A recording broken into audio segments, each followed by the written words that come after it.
안녕하세요. 페이퍼 아티스트 데브입니다. 오늘부터는 제가 커넥트에 대해서 설명을 드리도록 하겠습니다. 종이 모형을 할 때 가장 중요한 프로그램이죠. 지금 보시는 화면은 실루엣 코리아 홈페이지고요. 여기서 이 커넥트를 받으면 바로 쓸 수 있느냐? 아닙니다. 죄송하지만 이 커넥트는 일러스트레이터가 설치가 된 상황에서 커넥트를 설치를 하셔야지 커팅기와 커넥트를 이용해서 일러스트레이터 파일을 보낼 수가 있습니다. 그렇다면 일러스트레이터이어야만 하느냐? 그런 의문이 좀 있죠. 왜냐하면 세상에 많은 도면 중에는 포토샵으로도 열리고 그림판으로도 열리고 이런 도면들이 있단 말이죠. 그렇다면 왜 그건 안 되고 꼭 일러스트레이터이어야 하느냐? 일러스트레이터 혹은 코렐 드로우라고 하는 이런 프로그램은 점이 아닌 선이 기반이 되는 프로그램입니다. 이걸 조금 어려운 말로 벡터 프로그램이라고 표현을 하는데, 쉽게 생각해서 이 선을 이용하는 것만 커팅기로 보낼 수 있다, 이렇게 이해하시면 됩니다. 그렇기 때문에 포토샵이나 그림판은 커팅기를 이용하실 수가 없어요. 그걸 반드시 알아주셔야 되고요.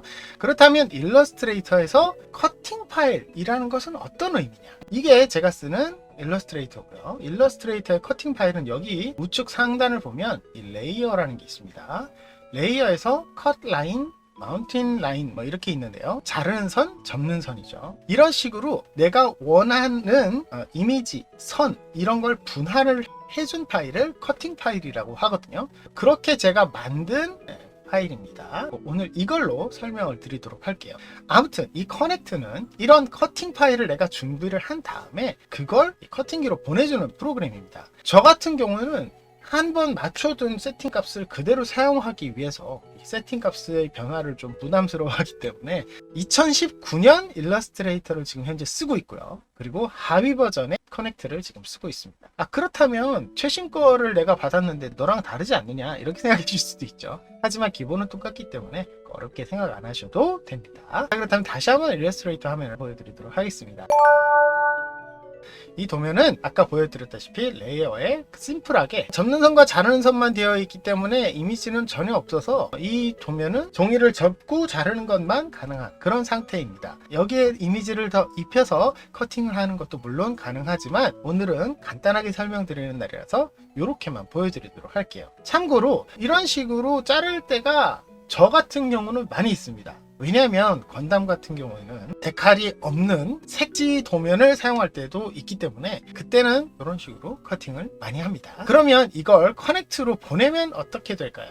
처음에는 이렇게 됩니다. 이게 커넥트 파일이 상황이고요. 아까 말씀드린 커팅 파일화 되어 있는 걸 여기다 보내는 겁니다. 보내는 방법은 간단해요. 일러스트레이터에서 파일, 실루엣 커넥트, 그 다음 실루엣 커넥트로 전송합니다 를 클릭하시면 됩니다.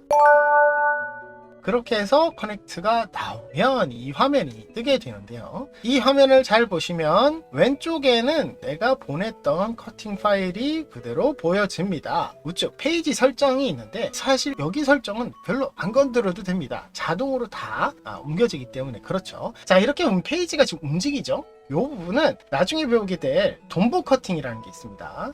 이미지를 집어넣어서 그 이미지를 인식을 한 다음에 바로 커팅을 해주는, 정확한 위치에 커팅을 해야 할 때 쓰는 기능인데 그때는 움직이지 않습니다. 지금처럼 순수하게 접는 선, 자르는 선만 보냈을 때만 이게 지금 움직일 수 있다는 거. 그래서 내가 원하는 종이 위치에다가 부품을 갖다 놓고 자를 수 있다는 그런 장점이 있죠.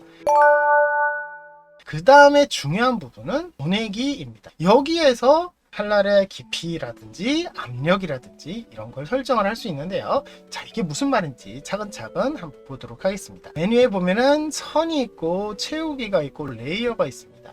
보통은 도면을 제작하는 분들이 레이어 분리를 한 커팅 파일을 대부분 만듭니다. 선으로 색깔을 바꾸거나 하는 경우는 별로 없어요. 왜냐하면 출력을 하게 되면 선 색깔이 보여서 이상하게 만들어지는 경우가 생길 수 있죠. 근데 선이 출력을 한다? 커팅기에서는 필요 없잖아 라고 생각하실 수 있지만 그걸 가지고 손 커팅 하시는, 직접 손으로 자르시는 분들은 그 선 색깔에 민감할 수 있기 때문에 되도록이면 선 색깔을 바꾸는 것이 아니라 레이어 분리를 해서 도면을 작업을 합니다. 그렇기 때문에 이 레이어에 체크되어 있는 게 맞고요. 그 다음 두 번째 보면은 1번, 2번 이렇게 되어 있는 건 지금 제가 사용하는 게 카메오 4 플러스이기 때문에 어떤 곳에 칼날이 꽂혀 있느냐, 어느 쪽에 칼날을 쓰느냐 라는 것이 체크가 되어 있는 건데, 저는 다 1번 칼날로 무조건 쓸 겁니다. 여기는 1번, 여기는 2번 이런 식으로 조정을 할 수 있는데, 그렇게 하기에는 무리가 있기 때문에 1번 칼날로만 사용을 할 거고요. 그 다음에 체크가 되어 있죠. 이 체크를 보는 거는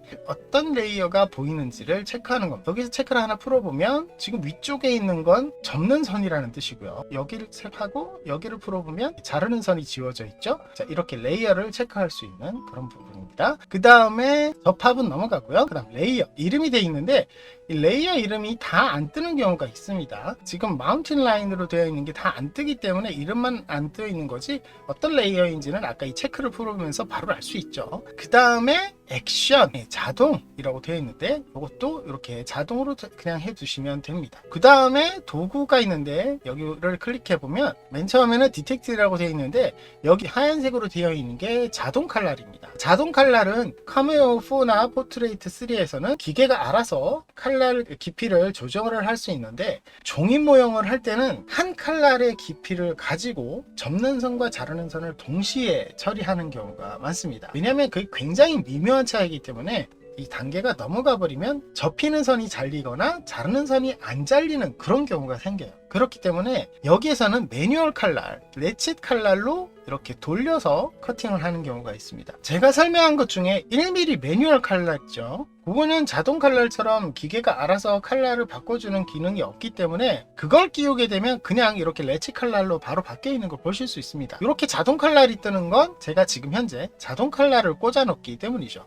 그렇기 때문에 여러분들이 체크를 하실 때 레이어가 어떻게 잘 되어 있는지 확인하실 것도 있지만, 여기 도구 부분에 칼날도 좀 확인을 좀 하셔야 됩니다. 그런데 여러분들, 제가 설명을 드릴 게 하나 있는데요. 종이 모형을 할 때 먼저 잘라버리고 난 다음에 접는 선을 표기를 할 때는 이 매트에서 부품이 떨어진 상태에서 칼날이 다시 들어가기 때문에 그때는 오류가 날 확률이 높습니다. 그렇기 때문에 먼저는 자르는 선이 아니라 접는 선을 작업을 하고 그 다음에 자르는 선을 들어가야 됩니다. 그래서 여기 위에 보시면 레이어가 윗부분이 먼저 작업을 하는 거기 때문에 접는 선이 들어가야 되는 거고요. 아랫부분이 그 다음 작업하는 거기 때문에 자르는 선으로 들어가야 됩니다. 혹여 이 부분을 체크를 안 하고 넘어가실 때는 이렇게 바뀌어 있는 경우가 있습니다. 그러니까 위에 자르는 선이 먼저 작업을 하게 되는 거죠. 근데 이렇게 되면 오류날 확률도 높고, 나는 분명히 이 소재 부분에서 자르는 선, 접는 선, 압력값을 다르게 넣었는데 이게 또 거꾸로 되는 경우도 있어요. 그렇기 때문에 이 레이어 위치 확인을 잘 해주셔야 됩니다. 도구까지 설명을 드렸는데 제가 이 소재를 넘어가고 있었죠. 이 소재 부분은 좀 설명을 제가 여러 가지를 드려야 됩니다. 왜냐하면 이 소재가 핵심이거든요. 이 소재는 왜 이름이 소재냐, 이거는 커팅기가 정말 다양한 걸 자를 수 있고 다양한 작업을 할 수 있기 때문에 기본적인 설정값이 굉장히 많거든요. 사실 이 설정값 중에는 우리가 사용하는 설정값, 우리가 세팅한 설정값은 별로 없습니다. 아니, 없다고 하는 게 맞죠. 이 설정값이 어떤 의미냐면 칼날의 압력값과 칼날의 속도, 이 두 가지를 세팅을 하는 겁니다. 한 가지 더 있구나. 칼날이 몇 번 왔다 갔다 하느냐, 이 세 가지를 세팅을 하는 겁니다. 그럼 이 세 가지가 어떤 의미냐, 그 압력값을 얼만큼 압력을 주어서 종이를 자르느냐 라는 의미거든요. 강도라고 되어 있는 부분이 아주 높으면 어떻게 되겠어요? 잘리겠죠. 근데 강도를 약하게 놓으면 어떻게 될까요? 살짝 긋는 느낌이 되겠죠. 그렇게 종이 모형은 접는 것과 자르는 것, 이 두 가지를 구분을 해야 되기 때문에 보통 같은 칼날을 한 다음에 압력값 조정으로 접는 선을 표현할 수 있도록 합니다. 이 부분에서 내가 접는 선에 맞는 설정값을 넣고, 여기 밑에 자르는 거에는 자르는 것에 맞는 설정값을 넣고, 이렇게 하셔야 되겠죠. 그러면 내가 처음에 할 때는 이 설정값의 입력을 매번 그렇게 따로 해줘야 되느냐, 굳이 그렇게 할 필요 없습니다. 지금 보시다시피 120G1, 120C1 이렇게 되어 있는 건 제가 임의로 만든 설정 값이에요. 그래서 이건 어떻게 하는지 보여드리도록 하겠습니다. 먼저 잡는 선의 이 위치를 한번 해보도록 할게요. 여기 레이어블을 선택을 하시면 여기가 마운틴 라인입니다. 여기를 체크하면 컷 라인으로 나오겠죠. 자, 마운틴 라인으로 체크를 한 다음에 여기에서 바로 바꾸시는 게 아니고요. 바꾸시는 건 요 밑에서 바꾸는 겁니다. 여기 소재를 클릭을 하게 되면 새 재료 유형 추가라고 되어 있습니다. 요걸 눌러보시면 이런 화면이 바뀝니다. 여기에서 이제 플러스를 하나 누르는 겁니다. 플러스를 누르면 새 소재라고 뜨죠. 여기서 250이라고 쓰고 클릭을 하게 되면 이렇게 나오죠. 이 상태에서 강도 여기 있습니다. 근데 강도 이거를 굳이 지금 설정해 줄 필요는 없어요. 왜냐하면 이 강도 같은 경우에는 자기가 임의대로 테스트를 하면서 강도를 맞춰줄 수 있거든요. 이 강도 부분은 따로따로 그때그때 변형을 할 수가 있습니다. 그렇기 때문에 대충 이렇게 하나를 저장을 한 상태에서 저장 누르고 X 하게 되면 여기 보시면 아까 우리가 뭐로 저장을 했죠? 250으로 저장을 했죠? 이게 뜹니다. 그렇죠? 250. 자, 그러면 아까 말씀드렸죠. 강도를 내가 어떻게 조정을 하느냐? 이 밑을 보면 250이라고 써 있죠. 자, 이제부터 설정을 할 수가 있게 됩니다. 강도 있죠? 여기 강도, 자기가 원하는 강도를 이렇게 조절을 합니다. 자, 이렇게 높아야 되는지 낮아야 되는지 조절을 하고, 그 다음에 속도가 있죠? 속도가 높아야 되는지 낮아야 되는지 조정을 합니다. 이 부분의 정확한 설정 값은 개인에 따라서 달라집니다. 이 부분에서 설정 값을 나한테 가르쳐 달라라고 물어보시는 분들이 있습니다. 그런데 종이 모형은 아주 얇은 120g 이런 식으로 얇은 종이부터 사용을 합니다. 근데 두꺼운 종일수록 이 설정 값이 큰 의미가 없습니다. 왜냐하면 두꺼운 종이는 자르는 값만 결정을 하면 접는 선 값은 그렇게 아주 세밀하게 조정할 필요가 없더라고요. 그건 제 경험담인데 정말 세밀하게 조정을 해야 되는 게 뭐다? 얇은 종이입니다. 그래서 120g 같은 경우에는 개인마다 편차가 좀 있는 편이에요. 그래서 여러분들이 쓰시는 매트가 정품 매트이고 항상 일정한 모든 환경에서 사용을 하신다면 제가 가르쳐 드리는 값으로 충분히 자르실 수 있겠지만 그렇지 않은 경우에는 개인마다 약간씩 편차가 있기 때문에 스스로가 테스트를 해보셔야 됩니다. 그렇기 때문에 오늘은 간단하게 이렇게 설정이 된다라는 것만 알려드리도록 할게요.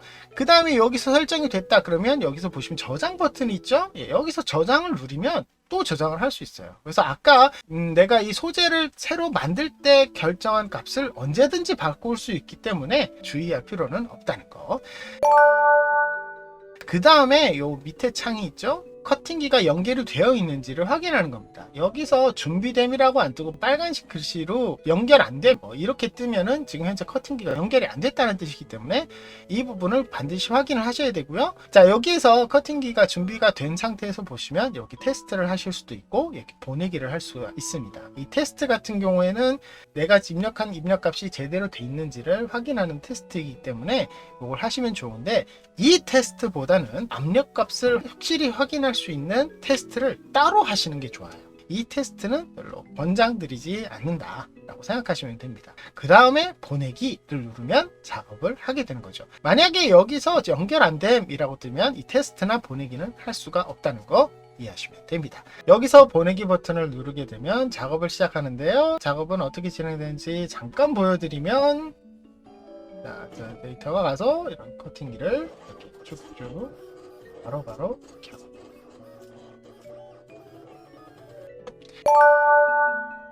자, 그래서 오늘은 이 커넥트에 대해서 잠깐 설명을 드렸습니다. 아마 오늘 제가 설명을 드린 걸 가지고 이 커넥트를 전부 다 이해했다. 오케이, 나는 이제 커넥트를 잘 쓸 수 있어 라고 생각하시면 이 커팅기는 돌릴 수 있을지언정 좀 세밀한 부분의 조절은 힘드실 수도 있어요. 그리고 또 한 가지 제가 설명 안 드린 건 돈보 마킹이죠. 돈보 커팅을 하는 것도 또 설명을 드려야 되기 때문에 그 부분은 제가 다음번에 또 설명을 드리도록 하겠습니다.